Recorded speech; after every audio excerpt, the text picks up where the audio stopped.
Hello everyone and welcome to my channel Knowledge Fusion। आज हम पढ़ने वाले हैं 24th पैटर्न।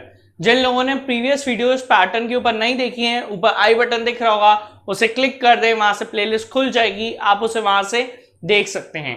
तो आज का क्वेश्चन है write a program to print the following pattern, यानी जो पैटर्न हमें बोर्ड पे लिखा हुआ है, हमें इस पैटर्न को जावा की हेल्प से प्रिंट करना है। तो आइए इसे देखते हैं।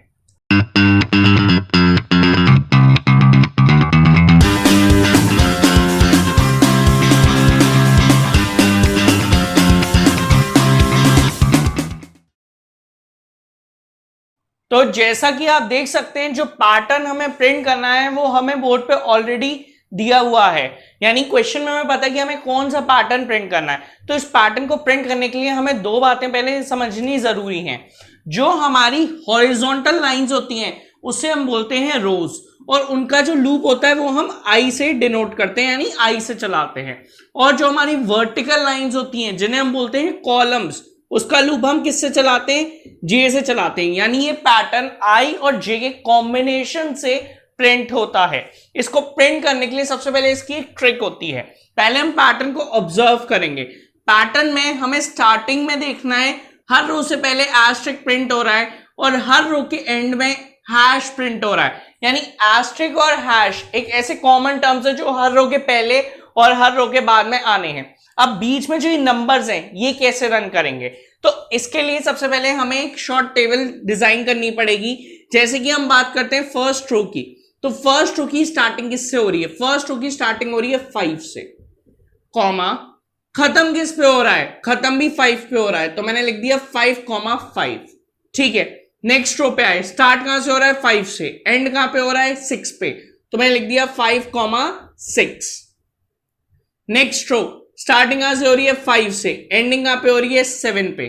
नेक्स्ट रो 5 से स्टार्टिंग 8 पे एंडिंग, 5,8।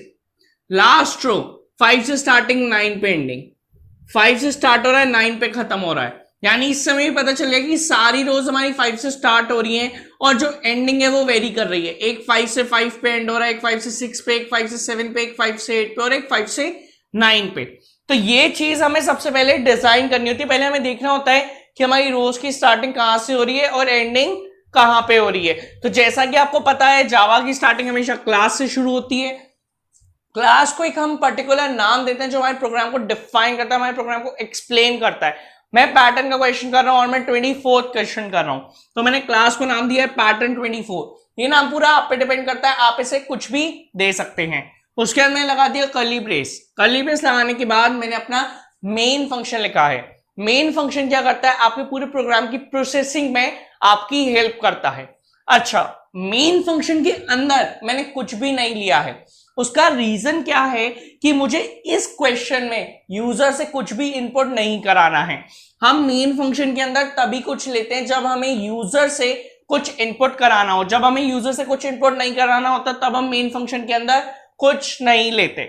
इसके बाद हमने लगा दिया कर्ली ब्रेस। यहां तक हमारा step 1 that is the syntax part complete हो चुका है। अब बारी आती है स्टेप 2 की। स्टेप 2 में हम वो वेरिएबल्स लेंगे जो हमारे प्रोग्राम को सॉल्व करने में हमारी हेल्प करते हैं। मैंने यहाँ पे दो वेरिएबल्स लिए हैं, आई और जे। दोनों का डेटा टाइप क्या है? इंट। यानी ये हमें क्या बताता है?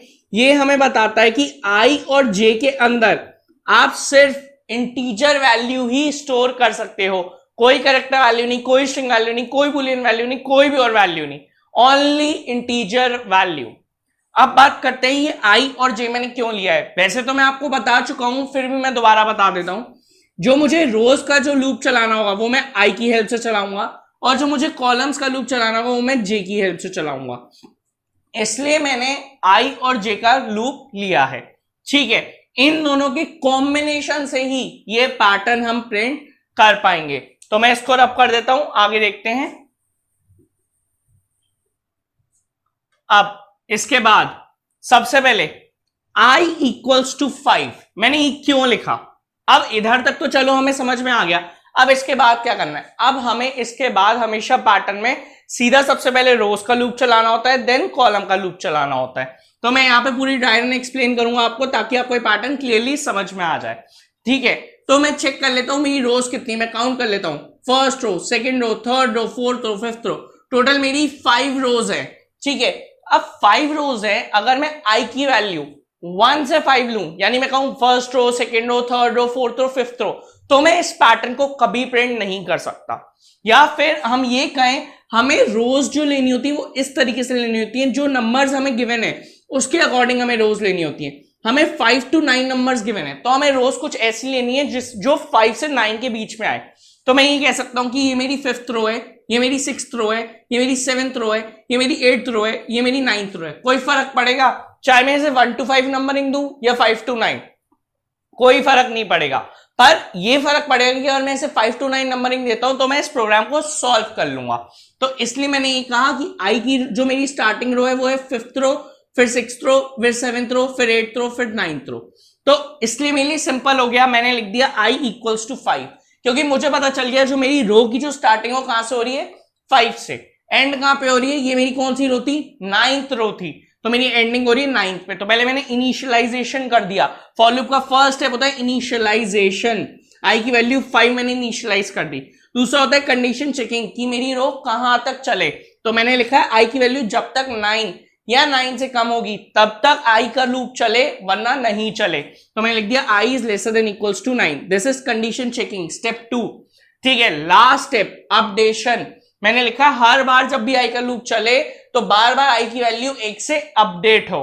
ठीक है, ये मेरा फॉर का आई का रोज का लूप कंप्लीट हो गया। अब इसके बाद ये जो मेरा लूप है ये यहां से यहां तक चल रहा है, और मेरा कॉलम्स का लूप यहां से लेके यहां तक चल रहा है। तो अब जब मैंने आई का लूप जो है वो कंप्लीट कर दिया, रोज का लूप मेरा कंप्लीट हो गया, अब हम नेक्स्ट लाइन में लूप के अंदर आए। लूप के अंदर आने के लिए सबसे पहले हमें कंडीशन चेक करनी पड़ेगी। हमारी आई की वैल्यू 5 है, क्या 5 9 से छोटा है, कंडीशन ट्रू है, कंडीशन ट्रू है, कंडीशन ट्रू है तो आप अंदर आ जाओगे। अंदर आके आपको क्या मिला, एसओपी एस्ट्रिक। क्यों लिखा है हमने एसओपी एस्ट्रिक? सबसे पहली बात, आप एसओपी यूज नहीं कर सकते। एसओपी एक फंक्शन है जिसकी हेल्प से हम चीजें प्रिंट कराते हैं। आप full form system dot out dot print use करोगे। क्या? System dot out dot print. अगर एसओपी यूज करोगे आपके मार्क्स कट हो जाएंगे। ठीक है, अब एसओपी जो है मैंने इसलिए लिखा, मुझे हर रो की स्टार्टिंग में सबसे पहले चाहिए एक एस्ट्रिक। तो मैंने देखा सबसे पहले एक एस्ट्रिक प्रिंट करना है, मैंने लिख दिया एसओपी एस्ट्रिक। इससे क्या होगा, जो भी चीज इन्वर्टेड कॉमास के अंदर होती है वो एज इट इज प्रिंट हो जाती है। तो ये मेरा एस्ट्रिक प्रिंट हो गया एज इट इज। ठीक है, अब इसके बाद नेक्स्ट स्टेप पे आएंगे। अब हमें जे का लूप चलाना है, क्योंकि अब हमें किसी भी तरह 5 लाना है। फिर नेक्स्ट स्टेप पे 5 6, फिर नेक्स्ट स्टेप पे 5 6 7। तो अब एस्ट्रिक तो सिंपल था, अब 5 कैसे लाएं? तो अब हमें ये जो मैंने टेबल बनाई थी, ये जो मैंने ये कंडीशंस लगाई थी, ये चीज मैंने क्यों निकाली थी, यही हमारा जे का लूप है। जे की स्टार्टिंग हो रही है 5 से 5 तक, 5 से 6 तक, 5 से 7 तक, 5 से 8 तक, 5 से 9 तक। तो ये चीज कैसे आएगी? तो मैंने को इतना पता चल गया कि मेरी जे की स्टार्टिंग कहां से हो रही है 5 से। मैंने जे को इनिशियलाइज करा है 5, मैं यहां लिख देता हूं जे इक्वल्स टू 5। अच्छा, अब मैंने देखा है 5 से 5 तक, यानी 5th रो है तो 5 से 5 तक, 6th रो है तो 5 से 6 तक, 7th रो है तो 5 से 7 तक, 8th रो है तो 5 से 8 तक, 9th रो है तो 5 से 9 तक। यानी जिस नंबर की रो है उस नंबर तक हमारा लूप चल रहा है, यानी जे की वैल्यू वहीं तक जा रही है जिस नंबर की हमारी रो है। तो मैंने क्या किया, मैंने j is lesser than equal to i चला दिया। जब तक j की वैल्यू i से कम या i की इक्वल हो तब तक चले। अब इससे क्या होगा, अगर i की वैल्यू 5 है तो 5 से 5 तक, i की वैल्यू 6 है तो 5 से 6 तक, i की वैल्यू 7 है तो 5 से 7 तक, i की वैल्यू 8 है तो 5 से 8 तक, i की वैल्यू 9 है तो 5 से 9 तक। ये चीज हमें करनी थी। ठीक है, तो ये चीज हमने कंसेप्ट की कंडीशन बहुत मैटर करती है। ये कंडीशन अगर आप सही नहीं लगाओगे तो आपका प्रोग्राम का जो आउटपुट है वो सही नहीं आएगा। और लास्ट मैंने लगा दिया अपडेशन। अब चेक करते हैं ये जो कंडीशन हमने लगाई है क्या ये वर्क कर रही है। तो अभी जे की वैल्यू क्या है, जे की वैल्यू 5 है, जे इक्वल्स टू 5। अब आई की वैल्यू क्या है, आई की वैल्यू 5 है, 5 is lesser than equals to 5। क्या 5 5 से छोटा है, कंडीशन फॉल्स।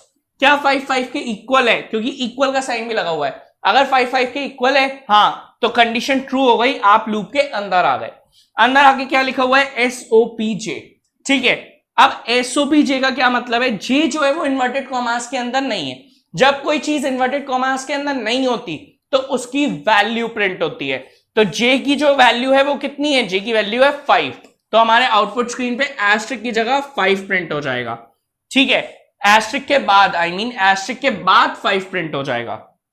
अब इसके बाद हम यहीं से ऊपर जाएंगे। अब हम यहां से ऊपर क्यों गए, क्योंकि ये हमारा जे का लूप था, जब तक हमारी कंडीशन फॉल्स नहीं होगी हम इसी लूप को रन करते रहेंगे।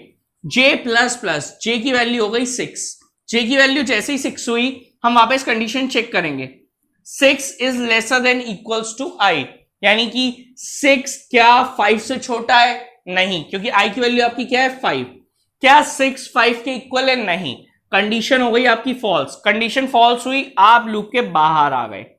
अब लूप के बाहर आके क्या लिखा हुआ है, एसओपीएलएन हैश। अब बात करते हैं 5 के बाद हमें क्या प्रिंट करना था, हैश प्रिंट करना था। तो सिंपली एसओपीएलएन हैश लिखा हुआ है, हैश इन्वर्टेड कॉमास में, तो hash as it is print हो जाएगा। तो ये हमने हैश प्रिंट कर दिया। अब बात करते हैं हमें इस लाइन से नेक्स्ट लाइन पे आना है, तो इसके लिए हमें क्या करना पड़ेगा। क्या मैंने इसके लिए कुछ लगाया, आपको दिख रहा है? हाँ, मैंने एक चेंज किया है। देखो, जब मैं एस्ट्रिक प्रिंट कर रहा था तो मैंने यूज किया था एसओपी, क्योंकि मुझे लाइन चेंज नहीं करनी थी। जब मैं हैश प्रिंट कर रहा हूं तो मैंने यूज किया एसओपीएलएन। इससे क्या होगा, एलएन जो है वो मेरी लाइन को चेंज करता है। एलएन मींस न्यू लाइन या फिर नेक्स्ट लाइन। तो एसओपीएलएन के अंदर मैं जो भी लिखूंगा वो पहले प्रिंट होगा, उसके बाद कर्सर जो यहां पे है वो अपने आप ऑटोमेटिकली लाइन बदल के यहां आ जाएगा नेक्स्ट लाइन पे। तो एलएन का ये फायदा था। ठीक है, तो इसलिए मैंने इसको एसओपीएलएन लिखा, यानी इसकी फुल फॉर्म क्या है, system dot out dot print LN. ठीक है, अब जैसे ही हैश प्रिंट हुआ आपका लाइन जो है वो चेंज हो गई। अब आप वापस यहां से ऊपर जाओगे, इधर किधर, इधर आई के लूप पे, आई प्लस प्लस। अब आई का लूप जो है वो अपडेट होगा, तो आई की वैल्यू 5 से क्या हो जाएगी, आई की वैल्यू 5 से 6 हो जाएगी। अब आप वापस कंडीशन चेक करोगे, 6 is lesser than equals to 9, क्या 6 9 से छोटा है, कंडीशन बिल्कुल ट्रू है। कंडीशन ट्रू है तो आप लूप के अंदर आ जाओगे। एसओपी एस्ट्रिक, अगेन क्या प्रिंट हो रहा है, एस्ट्रिक प्रिंट हो रहा है। एस्ट्रिक जो है इन्वर्टेड कॉमास के अंदर है तो वो एज इट इज प्रिंट हो जाएगा। तो ये हमारा एक और एस्ट्रिक प्रिंट हो गया। अब आप नेक्स्ट लाइन पे, j इक्वल्स टू 5, j की वैल्यू क्या है 5, तो इसको वापस 5 कर दो। अब j की वैल्यू 6 थी तो वापस 5 कैसे हुई, क्योंकि अब हम लूप को जो है दोबारा रन कर रहे हैं। ये लूप फॉल्स हो गया था, हम इसके बाहर आ गए थे, तो अब जब हम दोबारा एंटर करेंगे तो सारी वैल्यूज रीस्टार्ट हो जाएंगी। तो j की वैल्यू वापस 5 हो गई। अब j is lesser than equals to i। अब कंडीशन चेक करते हैं, 5 is lesser than equals to 6, j की वैल्यू क्या है 5 है, i की वैल्यू क्या है 6 है, क्या 5 6 से छोटा है, कंडीशन ट्रू है। कंडीशन ट्रू है तो आप अंदर आ जाएंगे। क्या लिखा हुआ है, SOPJ, यानी j की जो वैल्यू है वो प्रिंट हो जाएगी। j की वैल्यू 5 है तो ये 5 प्रिंट हो गया। अब इसके बाद आप वापस ऊपर जाओगे, j प्लस प्लस, j की वैल्यू क्या होगी, j की वैल्यू 6 हो गई। j की वैल्यू जैसे ही 6 हुई आपने वापस कंडीशन चेक की, 6 is lesser than equal to i, क्या 6 6 से छोटा है, कंडीशन ट्रू है। j की वैल्यू 6 है, i की वैल्यू 6 है, 6 6 से छोटा है, कंडीशन हो गई फॉल्स। ठीक है, क्या 6 6 के इक्वल है, कंडीशन हो गई ट्रू। जब आपने देखा आपकी कंडीशन ट्रू है, आप वापस लूप के अंदर आ गए। SOPJ, अगेन आपकी जो j की वैल्यू है वो प्रिंट हो गई। j की वैल्यू क्या है 6, तो ये आपका 6 प्रिंट हो गया। ठीक है, अब आप जैसे ही ऊपर गए, j प्लस प्लस, j की वैल्यू हुई 7, जैसे ही j की वैल्यू 7 हुई आपने वापस कंडीशन चेक करी, 7 is lesser than equals to 6, क्या 7 6 से छोटा है, नहीं, क्या 7 6 के इक्वल है, नहीं, कंडीशन हो गई फॉल्स। कंडीशन फॉल्स हुई, आप लूप के बाहर आए। क्या लिखा हुआ है, SOPLN हैश, यानी हैश जो है वो इन्वर्टेड कॉमास में है तो वो एज इट इज प्रिंट हो जाएगा। तो ये मेरा हैश प्रिंट हुआ और ln की हेल्प से ये हैश जो है मैंने प्रिंट किया, और ln की जो हेल्प से उसने लाइन को चेंज कर लिया, यानी कर्सर अब मेरा यहां आ गया। ठीक है, तो अब आप देख सकते हो जो हमारी स्टार्टिंग की 5th रो जो 6th रो थी, जैसी हमें चाहिए थी एज इट इज वैसी प्रिंट हो गई है। अब यहां से जब हम ऊपर जाएंगे i प्लस प्लस, तो i का लूप फिर से अपडेट होगा, तो इस बार i की वैल्यू 1 से इंक्रीज हो जाएगी, तो 6 से 7 हो जाएगी। अब हम वापस कंडीशन चेक करेंगे, 7 is lesser than equal to 9, क्या 7 9 से छोटा है, कंडीशन बिल्कुल ट्रू है। कंडीशन ट्रू है तो हम लूप के अंदर आ जाएंगे। अगेन आपको क्या मिला, SOP एस्ट्रिक, तो आप अगेन क्या करोगे, एक एस्ट्रिक प्रिंट कर दोगे। ठीक है, ये हमारा एस्टेरिस्क प्रिंट हुआ। अगेन आप लूप के अंदर आए, j इक्वल्स टू 5, आपने सबसे पहले क्या किया, j की वैल्यू को रीस्टार्ट किया, तो j की वैल्यू अब क्या हो गई, 5 हो गई। ठीक है, अब आपने अगेन कंडीशन चेक करी, 5 is lesser than equals to 7, क्योंकि इस बार i की वैल्यू क्या है, 7 है, 5 7 से छोटा है, कंडीशन ट्रू है, कंडीशन ट्रू है तो अंदर आ जाओगे, SOPJ, अगेन आप क्या प्रिंट करोगे, j की वैल्यू क्या है 5, तो ये आपका 5 प्रिंट हो गया। अब इसके बाद आप वापस ऊपर जाओगे, j प्लस प्लस, j की वैल्यू क्या हो जाएगी, j की वैल्यू एक से इंक्रीज होके 6 हो जाएगी, वापस आप कंडीशन चेक करोगे, 6 is lesser than equals to 7, क्या 6 7 से छोटा है, कंडीशन ट्रू है, कंडीशन ट्रू है तो आप नेक्स्ट स्टेप पे आओगे, SOPJ, अगेन क्या होगा, j की वैल्यू प्रिंट हो जाएगी, j की वैल्यू क्या है 6, तो ये आपने 6 प्रिंट कर दिया। अब आप अगेन वापस ऊपर जाओगे, j प्लस प्लस, तो j की वैल्यू क्या हो गई, 6 से 7 हो गई। अब आप वापस कंडीशन चेक करोगे, 7 is lesser than equals to 7, क्या 7 7 से छोटा है, नहीं, क्या 7 7 के इक्वल है, हाँ, कंडीशन ट्रू है तो आप अंदर आ गए, SOPJ। इस बार क्या हुआ, अगेन आपने j की वैल्यू को प्रिंट किया, तो इस बार j की वैल्यू क्या है, 7 है, तो इस बार 7 प्रिंट हो गया। जैसे ही 7 प्रिंट हुआ आप वापस ऊपर गए, j प्लस प्लस, j की वैल्यू क्या हो गई, j की वैल्यू 8 हो गई। अगेन आप कंडीशन चेक करेंगे, 8 is lesser than equal to 7, क्या 8 7 से छोटा है, नहीं, क्या 8 7 के इक्वल है, नहीं, कंडीशन हो गई हमारी फॉल्स, कंडीशन फॉल्स हुई, आप लूप के बाहर आए, क्या लिखा हुआ है, SOPLN हैश, तो ये आप अगेन हैश प्रिंट कर दो, क्योंकि हैश इन्वर्टेड कॉमास के अंदर है तो एज इट इज प्रिंट हो जाएगा, और ln की हेल्प से आपका कर्सर जो है वो यहां से लाइन अपने आप चेंज कर लेगा। अब यहां से जब आप ऊपर जाओगे तो i प्लस प्लस, i की वैल्यू हो जाएगी 8, सेम मेथड से जैसे मैंने 5th रो 6th रो और 7th रो प्रिंट करी, सेम मेथड से 8th रो और 9th रो प्रिंट होंगी। ये दो रोज मैं चाहता हूं कि आप इतनी वर्किंग के बाद खुद अपनी कॉपी में, नोटबुक में इसे प्रिंट करके देखो क्या आपका आउटपुट सही आ रहा है या नहीं। मैं आपको फाइनल आउटपुट निकाल के दिखा देता हूं कि उसके बाद क्या होगा। जब i की वैल्यू 8 होगी, आप क्या होगा, वापस एस्टेरिस्क प्रिंट करोगे, उसके बाद 5 से लेके 8 तक, i की वैल्यू क्या है, i की वैल्यू 8 है, तो 5 से लेके 8 तक अगेन आप लूप चलाओगे तो क्या प्रिंट होगा, एस्टेरिस्क 5 6 7 8 और लास्ट में हैश। फिर i की वैल्यू क्या होगी, i की वैल्यू हो जाएगी 9। जैसे i की वैल्यू 9 होगी आप अगेन नेक्स्ट स्टेप पे आओगे, SOP एस्टेरिस्क, तो ये आप फिर से एस्टेरिस्क प्रिंट करोगे, फिर से अब i की वैल्यू क्या होगी, 9 होगी, तो इस बार आप 5 से लेके कहां तक का, j की वैल्यू 5, तो 5 से लेके 9 तक का लूप चलाओगे, तो 5 6 7 8 9 हैश, ये सब आपका प्रिंट हो जाएगा। जैसे ही आपका ये हैश प्रिंट होगा आप अगेन ऊपर जाओगे, i प्लस प्लस, इस बार i की वैल्यू हुई 10, i की वैल्यू जैसे ही 10 हुई आपने कंडीशन चेक की, क्या 10 is lesser than equals to 9, क्या 10 9 से छोटा है, नहीं, क्या 10 9 के इक्वल है, नहीं, कंडीशन हो गई हमारी कंप्लीटली फॉल्स। कंडीशन फॉल्स हो गई तो हम ये लूप के बाहर आ गए, इधर लूप के बाहर आके आपने देखा आपका प्रोग्राम खत्म हो गया, आपका क्लास का जो ब्रेस था और मेन वॉइड मेन का जो ब्रेस था वो हम ऑलरेडी बंद कर चुके हैं, यानी हमारा प्रोग्राम कंप्लीट हो गया। और इनफैक्ट जो आउटपुट हम एक्सपेक्ट कर रहे हैं वो आउटपुट भी हमें एज इट इज मिल गया, ये हमारा पूरा करेक्ट आउटपुट है। यानी इससे हमें ये श्योर हुआ कि जो पैटर्न हमने समझा, जो प्रोग्राम हमने लिखा, वो बिल्कुल करेक्ट आउटपुट हमें दे रहा है। ठीक है, so that's it for the day. ये कंप्लीट एक्सप्लेनेशन था 24th पैटर्न का। आइए अब इसे प्रैक्टिकली देखते हैं। तो जैसा कि आप यहाँ देख सकते हैं, जो प्रोग्राम मैंने भी आपको एक्सप्लेन किया था उसका पूरा कोड मैंने यहाँ लिखा हुआ है। सबसे पहले हम क्या करेंगे, इस पूरे कोड को कंपाइल करेंगे।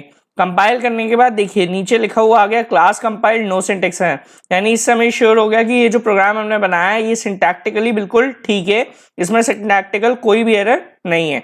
अब हम इसे क्लोज कर देंगे। क्लोज करने के बाद अब हम इसका ऑब्जेक्ट क्रिएट करेंगे। ऑब्जेक्ट इसलिए क्रिएट किया जाता है ताकि हम इस प्रोग्राम को, इस फंक्शन को कॉल करा सकें। अब यहाँ पे आ रहा है वॉइड मेन। जैसे ही मैं वॉइड मेन पे क्लिक करूंगा ये कॉल होगा और आउटपुट स्क्रीन पे जो भी आउटपुट है वो आ जाएगा। हमें पता है कि हमें यूजर से कुछ इनपुट नहीं कराना है, तो ये डायरेक्ट आउटपुट स्क्रीन हमें खोल के दे देगा। तो इससे हमें पता चलेगा कि जो आउटपुट हम एक्सपेक्ट कर रहे हैं क्या वो आउटपुट आ रहा है या नहीं। तो अब मैं इसको एंटर करता हूं, तो देखिए जो आउटपुट हम एक्सपेक्ट कर रहे थे एग्जैक्ट वही आउटपुट, वही पैटर्न हमें आउटपुट स्क्रीन पे मिल गया। यानी इससे हमें श्योर हो गया कि ये जो प्रोग्राम है ये हमें करेक्ट आउटपुट प्रोवाइड कर रहा है। आई होप आपको ये प्रोग्राम क्लियर हुआ हो। अगर ये वीडियो पसंद आई हो तो इसको लाइक करें, शेयर करें और चैनल को जरूर सब्सक्राइब करें। और एक इंपॉर्टेंट बात, अगर आपको कोई भी कैसा भी डाउट है फिर कोई भी क्वेरी है तो आप मुझे कांटेक्ट कर सकते हैं। मेरी मेल आईडी, मेरा कांटेक्ट नंबर और मेरी इंस्टाग्राम आईडी डिस्क्रिप्शन बॉक्स में अवेलेबल है। Have a good day.